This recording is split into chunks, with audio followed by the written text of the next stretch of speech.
Hi, Paul Hefty here with the Triangle O football system. I want to talk about offensive movements. We're talking resets, motions, and team shifts. The important thing is know why you do it, what you're doing, and how it works. So we're going to go over that. First off, coaching point. You can do this from a no huddle, which I've done, or you can use it also from a bunch huddle or both combination of both. Why we're doing this, the 5 reasons from research by X&O Labs. Is 1, gain a mismatch, 2, gain leverage, 3, gain numbers advantage, 4, you can identify coverages, and then last, promote what they call a toe-to-heel mentality to the defense. Last, Penn State offensive coordinator Andy Kotelnicki does a ton of movements, and the main thing he talked about is you must script and rehearse those movements with the plays in practice to use them effectively in the game.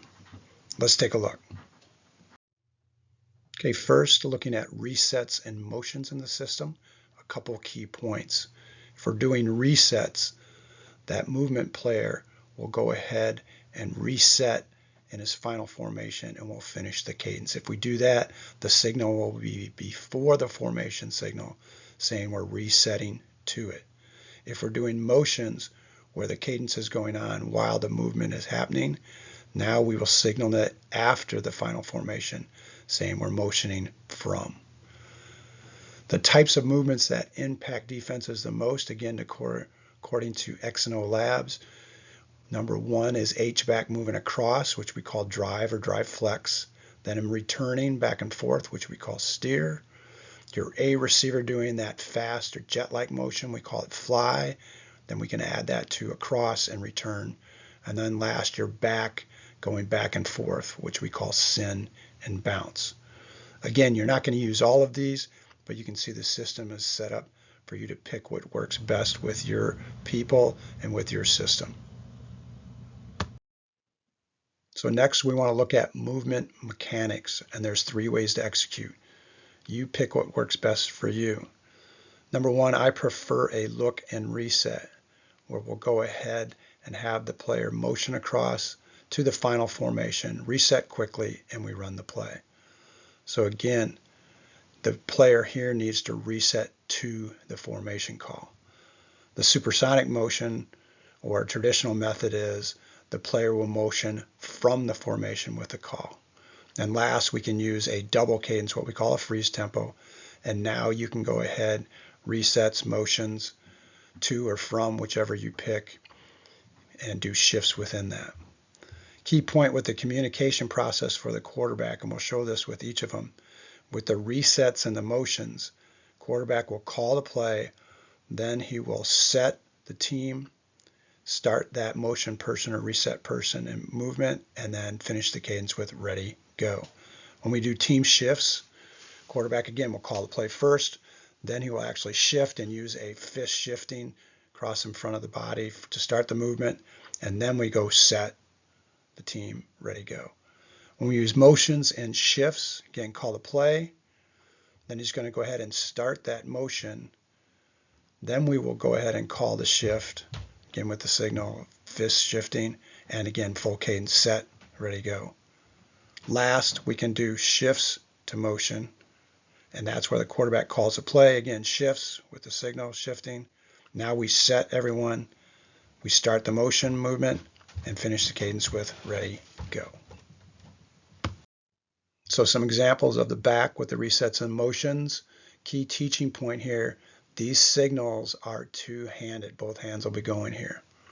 And then again, if it's a reset, he'll do that before the formation call. And if it's motions, it's after the formation and play call. So again, we can flip it. We can do the back out. In the upper right, we can do what we call fly motion, which is traditionally called jet.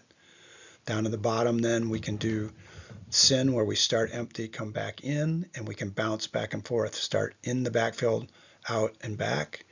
And then last, we can do orbit, where we go over and behind the quarterback and across. Key point here again, quarterback calls the play. Then with these, he would set the team, start that person and move with the movement, and then finish the cadence with ready, go. Again, you're not going to use all of these, but you pick what works best for you. Next is H-back, resets emotions. Again, these will be two-handed signals. You can see here now we'll use in the upper left where we can drive across and we can drive all the way, or we stop like we're setting up in the box, but then go out to a flex. To the right, we can start in a flex and glide back into that wing or box position. Bottom left, where we do the return, we call that steer. And then last, we can go into a sniffer. Last is the A receiver, which would be your slot. Key teaching point here, we're going to use one-handed signals now, and we also want that A slot receiver to start all of their motions as if he's doing fly or jet motion, fast motion to the quarterback. So you can see here in the upper left, we start with that fly motion, but then we can also do a fly turn in the green. In the right, upper right, we can do the return where we fake it, come across and return. Bottom left, we can continue it all the way across. And then what I really like is we're going to start wide with the Z in there where they're reversed, and we'll go ahead and glide into a stack alignment. And then last, we can do the A orbit over and behind, and we can do again in the backfield and motion him out to a slot alignment. All right, number one shift we get into, which I really like, and it's simple but is impactful, is simply go from a squeeze alignment to our wide set or vice versa, wide to a squeeze. Why we're doing this, it forces the defense to adjust really fast, and it's really simple. So you can do this. I've done this at the 9th grade level with a lot of success. Last, how we do this is we simply, quarterback gets everybody set in that pre-alignment. As you see in the diagram below, we're in a compressed or squeeze. Then he says shift, and we'll go ahead and shift to that wide alignment. You do have the ability to tell them to stay if you see it's something you want to stay in your pre-alignment. Once you get that in, then we can add a motion with a shift. So we just call this a team shake. So you're simply going to do any of your formations and then motion it side to side in a shaking motion.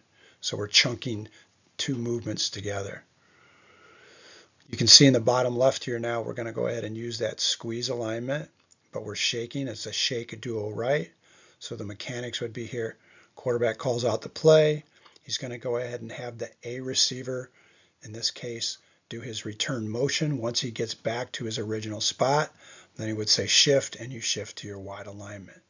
If you want to do this with the H-back, which again is really impactful, you simply take your signal again, shaking, but you put your opposite hand on your wrist, what we call a heavy shake, and now that's the H-back doing the return motion.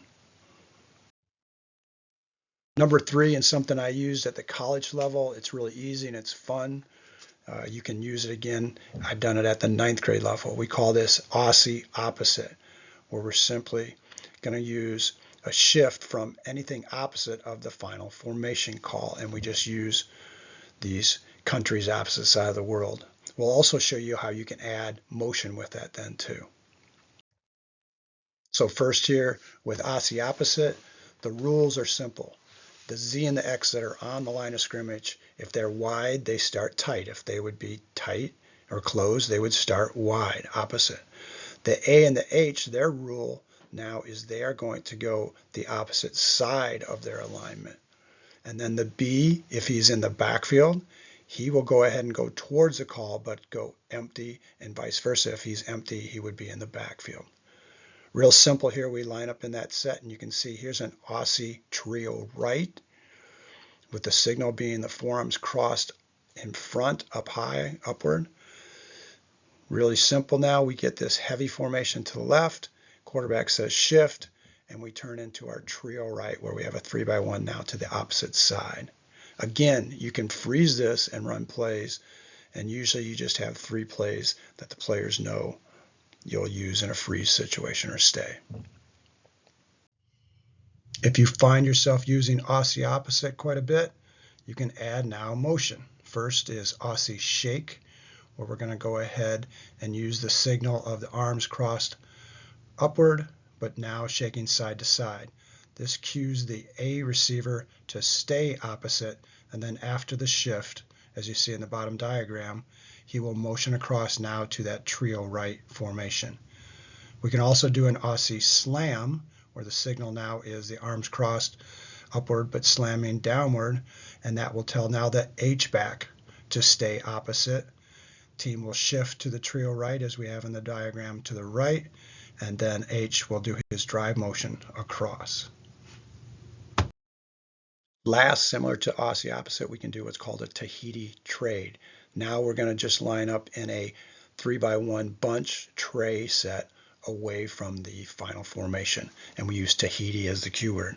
Signal now is forearms cross but downward in front. So again, Tahiti trade means tray away.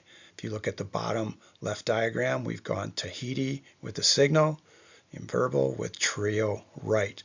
So the Z, the A, and the X would line up away from the directional call. The H-back now lines up as a traditional tight end on the line of scrimmage towards the call. Once we say shift, now we're going to go ahead and everybody moves into our trio right wide formation. Set, ready, go is the cadence. Last, like Aussie opposite, we can add motion. So Tahiti shake would be the forearms crossed downward, but shaking side to side. It's going to tell that A slot receiver to stay after the shift and then motion across. If we want to do it with the H-back, now it's Tahiti slam. Signal again is forearms crossed downward but moving up and down. H now would move over opposite and then motion, drive motion across to the final formation. You can see now we've got multiple ways to use resets, motion, shifts, and to combine them together.